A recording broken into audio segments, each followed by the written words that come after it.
बिस्मिल्लाहिर्रहमानिर्रहीम। अस्सलाम वालेकुम स्टूडेंट्स, मैं उम्मीद करता हूँ कि आप सब खैरियत से होंगे। स्टूडेंट्स, मैं वादा किया था कि मैं आप लोगों के साथ जो है जितने भी मेरे पास इंपॉर्टेंट एमसीक्यूज़ हैं वो मैं शेयर करूँगा। तो ये एमसीक्यूज़ की जो हमारा सीरीज़ है इसमें ये सेकंड लेक्चर है।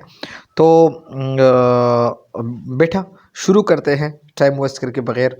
और इससे पहले अगर आपको ये नोट्स वगैरह चाहिए ये पूरा, इसके अलावा हमारे पास बी आर मलिक हिस्ट्री की भी पूरे नोट्स मौजूद है। इसके अलावा हमारे पास एम्पोरियम लिटरेचर का जो किताब है इसके पूरे नोट्स फॉर्म में वो हमारे पास मौजूद है।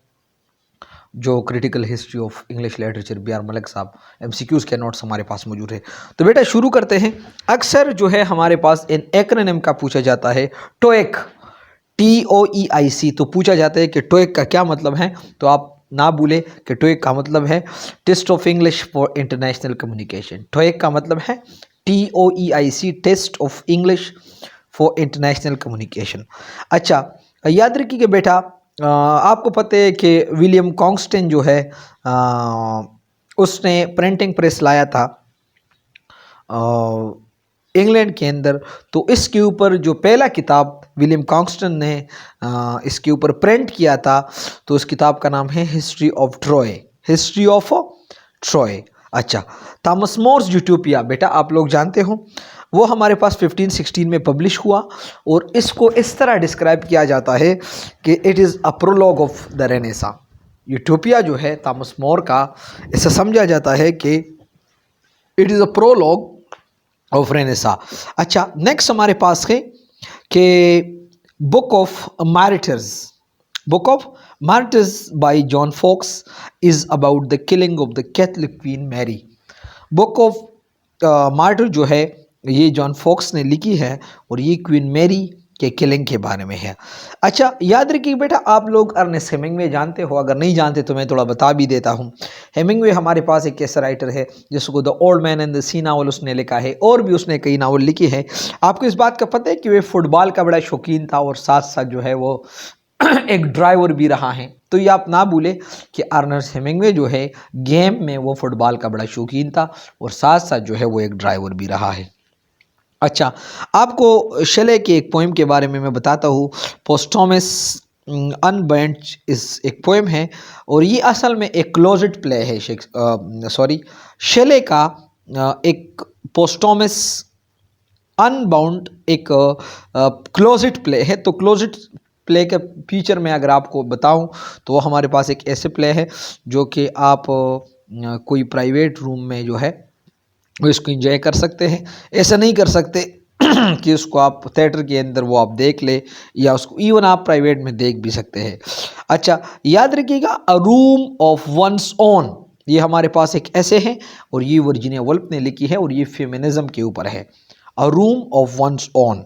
अच्छा, अगर हम शेले की बात कर ले तो इसका लास्ट अनफिनिश्ड पोएम जो है वो है the Triumph of life. The Triumph of life जो है ये शेलेस का लास्ट आखिरी और अनफिनिश पोएम है। अच्छा, लॉन्गजीनियस आप लोगों ने सुना होगा, वो हमारे पास फर्स्ट रोमांटिक क्रिटिक है। और हमारे पास विक्टोरियन क्रिटिक कौन है, हम डिस्कस कर चुके हैं, मैथ्यू आर्नल्ड हमारे पास विक्टोरियन क्रिटिक है और रोमांटिक क्रिटिक हमारे पास है लॉन्गजीनियस। अच्छा, हमारे पास एक वर्क है हैमलेट एंड एडिपस और ये वर्क जो है ये अर्नेस्ट जॉन्स ने लिखी है। या आप बिल्कुल ना भूले कि ये हैमलेट एंड एडिपस किसने लिखी है, तो अर्नेस्ट जॉन ने लिखी है। अच्छा, हमारे पास सैमुअल बेकेट, शायद आप लोग जानते हैं, वो बड़ा ज़बरदस्त लाइन बोलता है। वो कहता है कि nothing is more real than nothing, nothing is more real than nothing. ये लाइन किसकी लिखी हुई लाइन है, तो ये आप ये ना भूले कि सैमुअल बेकेट की है। अच्छा, हमारे पास एक पोएम है जिसका नाम है वेंट, WIND, वेंट, हवा को जो कहते हैं, ये स्टीवेंसन ने लिखी है। अच्छा, प्लूटार्च लाइफ हमारे पास एक बुक है जिससे शेक्सपियर ने बहुत सारे कैरेक्टर्स एंड इंसिडेंट्स ली है और अपने ड्रामास के अंदर उसने पिट की है। क्या नाम है, PLUTARCH, प्लूटार्च लाइव्स। हमारे पास एक ऐसा किताब है जो शेक्सपियर ने उससे कई कैरेक्टर्स एंड इंसिडेंट ली हैं और अपने ड्रामास के अंदर उसने वो पुट की है। और याद रखिएगा ये किताब प्लूटार्च लाइव जो है ये इंग्लिश को ट्रांसलेट किया गया, थॉमस नॉर्थ ने इसको इंग्लिश में ट्रांसलेट किया। किसने? Thomas north. अच्छा, द स्टोन्स ऑफ वेनस हमारे पास एक ऐसा बुक है जिसके अंदर रस्किन्स के लेक्चर है। क्या नाम है? द स्टोन्स ऑफ वेनस हमारे पास एक ऐसा बुक है जिसमें रस्किन्स के लेक्चर है। अच्छा, आपको बैटल ऑफ वाटरलू का नाम सुना होगा, तो कोई आपसे पूछे कि बैटल ऑफ वाटरलू जो है ये कब हुआ, तो 1815 में हुआ। अच्छा, वेवरली नावल आप ना भूले, वेवरली नावल्स, तो वेवरली नावल्स हमारे पास सीरीज ऑफ नावल है और ये वॉल्टर स्कॉट ने लिखी है। अच्छा, अगर हम स्कॉट की मज़ीद बात कर ले तो ये हमारे पास पोइट लारेट भी रहा है। कब? 1813 में हमारे पास स्कॉट जो है, सर वॉल्टर स्कॉट पोइट लारेट रहा है, क्योंकि रॉबर्ट साउथी शायद आप लोग जानते हो, उसने इस पोइट लारेशन से या बीइंग अ पोइट लारेट से उसने डिनाई की या रिफ्यूज़ की कि मैं नहीं बनने वाला। तो क्या हुआ कि उसको इसके बाद इसकी जगह पर 1813 में फिर सर वॉल्टर स्कॉट को पोइट लारेट बनाया गया। अच्छा, याद रखिएगा शेले ने डिफेंस ऑफ पोइट्री लिखा, शायद आप लोग जानते हो। तो अगर जब उसने डिफेंस ऑफ पोइट्री लिखा तो उसने किसके रिस्पॉन्स में लिखा? तो इससे पहले थॉमस लव पीकॉक ने एक वर्क लिखा था, द 4 एजेस ऑफ पोइट्री। तो द 4 एजेस ऑफ पोइट्री के अगेंस्ट जो शेले ने वर्क लिखा उसका नाम है द डिफेंस ऑफ पोइट्री। अच्छा, आपको इस बात का पता है कि शेक्सपियर को यूनिवर्सिटी से भी निकाला गया था? तो पता है किस पोएम के ऊपर? द नेसेसिटी ऑफ एथियज्म के ऊपर जो है उसको यूनिवर्सिटी से निकाला गया था। नेसेसिटी ऑफ एथियज्म, बिल्कुल आप इसको ना भूलें। अच्छा बेटा, आपको पता है कि हर एक राइटर के हमारे पास क्या होता है, उसका हमारे पास अनफिनिश वर्क ज़रूर होते हैं जो अक्सर हमारे पेपर का या हमारे टेस्ट का हिस्सा भी बनता है। तो एक पोएम है जिसका नाम है hero and lender. Hero and lender, तो ये मार्लो का अनफिनिश्ड पोएम है। अगरचे मार्लो हमारे पास ड्रामेटिस्ट भी था लेकिन उसने चंद पोएम्स भी लिखी, तो उसका जो अनफिनिश्ड वर्क है उसका नाम है हीरो एंड लेंडर। ये हमारे पास एक पोएम है मार्लो का जो कि इनकम्प्लीट है, और बाद में इसको कंप्लीट भी किया गया। किसने कंप्लीट की? जॉर्ज चैंपमैन ने कंप्लीट की, जॉर्ज चैंपमैन ने। अच्छा, उसका एक इनकम्प्लीट प्ले भी है जिसका नाम है द ट्रेजेडी ऑफ डेडो। ये उसका एक ट्रेजेडी है, मार्लो का इनकम्प्लीट है। और याद रखिएगा ये द ट्रेजेडी ऑफ डेडो भी बाद में मार्लो के डेथ के बाद जो है वो कंप्लीट हुई, थॉमस नॉश ने कंप्लीट की, थॉमस नॉश। अगर हम शेक्सपियर की अनफिनिश्ड वर्क की बात कर ले तो याद रखिएगा ये हमारे पास एक ट्रेजेडी है जिसका नाम है Timons of Athens. Timons of Athens. अच्छा बेटा, आप लोग शेक्सपियर के प्ले के बारे में जानते हैं, हैमलेट। तो हैमलेट के अंदर अगर आपको पता है तो हैमलेट जो है वो एक प्ले परफॉर्म करता है इस बात को सबूत के लिए कि वाकई जो है मेरा अंकल क्लाडियस जो है मेरे वालिद का यानी किंग हैमलेट का मर्डरर है यानी। तो प्ले के अंदर उसने जो दूसरा प्ले जो उसने लाया तो उस प्ले को माउस ट्रैप कहते हैं। Mouse trap is a play with in a play in a play Hamlet. ये आप ज़रा नोट कर ले कि mouse trap play is a play with in a play in the play Hamlet. तो ये तो टंग ट्विस्टर भी बन गया कि mouse trap is a play with in a play in the play Hamlet. तो ये आप नोट कर ले।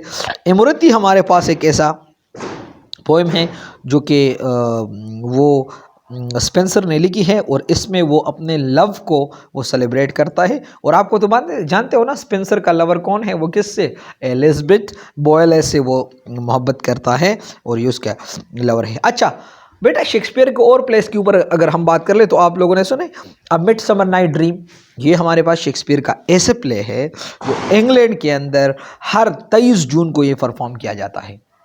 जब भी हर साल 23 जून के ऊपर अ मिडसमर नाइट प्ले जो है अ मिडसमर नाइट ड्रीम, ये एक प्ले है शेक्सपियर का जो 23 जून को हर साल जो है वो मतलब परफॉर्म किया जाता है इंग्लैंड के अंदर। अच्छा, द रोरिंग गर्ल, आपको पता है ये हमारे पास एक प्ले है थॉमस मिडल्टन का, ये एक प्ले है। The roaring girls is also known as Moll captures, Moll catch purse, Moll MOLLCATPURSE, Moll cutpurse, या आप ना भूले कि द रोरिंग गर्ल का दूसरा नाम जो है यह है मॉल कैप्चर, और ये किसने लिखी है? थॉमस मिडल्टन ने लिखी है। अच्छा, second principle is also known as the prince. Second principle ये हमारे पास निकोलो ने लिखा है, और इसका आल्सो सेकंड प्रिंसिपल को also known the prince. Globe Theatre, आपको इस बात का पता है कि वो हमारे पास 1599 में बिल्ड हुआ था। द होगार्थ प्रेस, आपको पता है होगार्थ प्रेस का नाम आपने अगर नहीं सुना तो ये ऐसा प्रेस है जो वर्जीनिया वुल्फ ने स्टार्ट की। अच्छा, आपको पता है कि कब कोलंबस ने अमेरिका को डिस्कवर किया था? तो 1492 में कोलंबस डिस्कवर्ड अमेरिका। अच्छा, आपको इस बात का शायद इल्म है कि हमारे पास थॉमस स्ट्रोप एक ऐसा बंदा है जिसने शेक्सपियर के जितने भी सोनेट्स हैं ना, उसने इसको प्रिंट की। अच्छा, क्विलियर पोइट्स, अगर आप लोग नहीं जानते, क्विलियर पोइट्स तो वो भी हमारे पास 17 18 सेंचुरी में रहे हैं क्विलियर पोइट्स। और वो किस बात में बड़ा इंटरेस्ट लेते थे? वो लव एंड वार के थीम में बड़ा इंटरेस्ट लेते थे। द ब्रोक, हमारे पास एक पोम है द ब्रोक, किसने लिखी है? टेनिसन ने लिखी है। ब्राउनिंग्स डेडिकेटेड, अब ब्राउनिंग ने एक वर्क लिखा men and women to his wife, उसने मेन एंड वेमेन वर्क को अपने वाइफ के लिए वो डेडिकेट किया। आपको पता है नोबेल प्राइज़ जो है वो कब से शुरू हुआ था देना? 1901 से नोबेल प्राइज़ शुरू हुआ था, और पहला नोबेल प्राइज़ 1901 में किसको मिला था? लिटरेचर के ऊपर सोली प्रेडहोम को मिला था 1901 में। किसको? सोली प्रेडहोम को मिला था फर्स्ट नोबेल प्राइज़ 1901 में। द डायनेस्ट, हमारे पास एक एपिक ड्रामा है, थॉमस हार्डी ने लिखी है। द डायनेस्ट हमारे पास एक एपिक ड्रामा है, थॉमस हार्डी ने लिखी है। अच्छा, फ्रांसिस बेकन, आपको पता है बड़ा ग्रेट एसेइस्ट है, बड़ा, वो कहते हैं कि English is a vulgar language and would remain so for ever. वो कहते हैं कि इंग्लिश एक बेहुदा लैंग्वेज है और ये रहेगा भी ऐसा। अच्छा, डीमी प्लामर्स, डीजे प्लामर्स, अगर आप नहीं सुने तो सुने, उसने लिखा है शेक्सपियर्स लेटर कॉमेडीज़, उसके कलेक्शन है इसके, वो बाद में जो शेक्सपियर ने कॉमेडीज़ लिखी हैं इसके अंदर वो सारे हैं। After Apple picking is a poem by Robert Frost publish in 1914। ये आप नोट कर ले कि after Apple picking is a poem 14 में उसने लिखी है। अच्छा, डिजर्ट प्लेस, हमारे पास एक पोम है रॉबर्ट फ्रॉस्ट ने लिखी है। द सटायर ऑफ सर्कमस्टांसेस, ये हमारे पास थॉमस हार्डी का कलेक्शन ऑफ पोएम है। ये बड़ा ज़बरदस्त एमसीक्यूज़ है कि थॉमस हार्डी के कलेक्शन ऑफ पोएम्स का नाम क्या है? So the satire on circumstances. अच्छा, ये टेनिसन जो हमारे पास है उसको चांसलर मेडल मिला था, चांसलर मेडल उसके कौन से पोएम के ऊपर? टिम बुकटो, उसने एक पोएम लिखा था TIMBUCTOO, और जब वो कैम्ब्रिज यूनिवर्सिटी में था उसी टाइम पे जो है उसको चांसलर मॉडल या मेडल उसको मिला था। डॉक्टर जॉनसन की ज़्यादा जो शोहरत है वो उसको एज अ क्रिटिक मिला है, बतौर एक तनकीद निगार उसको मिला है, और उसने एक वर्क लिखा था उसके ऊपर जिसका नाम है लाइव्स ऑफ पोइट्स। तो बेटा मेरे ख्याल में इतना ठीक है। इंशाल्लाह we will meet with other MCQs in the next very lecture. बेटा मैं आपको बता भी चुका हूँ कि जब भी आप मेरे वीडियोस या मेरे लेक्चर कोई देखते हो तो you must have your notebook with you and बल पॉइंट। सो इंशाल्लाह आप लोगों का बहुत ज़्यादा फ़ायदा होगा। बेटा आप हमारे साथ रहें, इंशाल्लाह हमारी ये कोशिश है ताकि आप लोगों की इंटरेस्ट बढ़ जाए लिटरेचर के ऊपर, स्टडी के ऊपर आपका तवज्जो चले जाए। बेटा याद रखिएगा जब इस किताबों को, इन सारे बुक्स को, नोट्स को जब सीने से लगाते हो तो वो आपको सीने से लगाएगा, वो आपको कभी भी गिरने नहीं देगा। तो बेटा परसिस्टेंट रहे और इंशाल्लाह कुछ भी मुश्किल नहीं है, सब कुछ बहुत आसान है, लेकिन इसके लिए चाहिए अज़म, पक्का इरादा, जो कि हमारे यहाँ है। तो बेटा इंशाल्लाह कामयाबी आप लोगों का मुकद्दर होगी। और सिर्फ ऐसा नहीं कि मतलब कोई वो कहते हैं कि बस ये तो अल्लाह का काम है और वो जो है बस ये किस्मत की बात है, किस्मत की बात है बेटा, लेकिन आपने वो हार्ड वर्क कितना की, ज़रा वो अपने गिरबान में देखे कि हमने मेहनत कितना की। मेहनत करो। हाँ, ये किस्मत की बात है। वो आप लोगों ने वो हादसा सुना होगा कि वो जहाज़ जो है वो पिछले महीनों में वो गिर पड़ा। इसमें पंजाब का जो है वो एक बंदा रह गया, या वो जो शिप जो था वो जो कोई ओवरसीज़ पाकिस्तानी कोई जाते थे, सब डूब गए, इसमें एक बंदा रहा। It is something like a matter of luck. It is not that someone is studying and you are just sitting idly and doing nothing and then claim the luck that actually it is not a part of my luck or it was not there in my destiny. It is not better. They are just mere excuses. So better don't make excuses. Instead, you must go for and study too much and as much as you can. So beta, thank you very much beta. Allah Hafiz.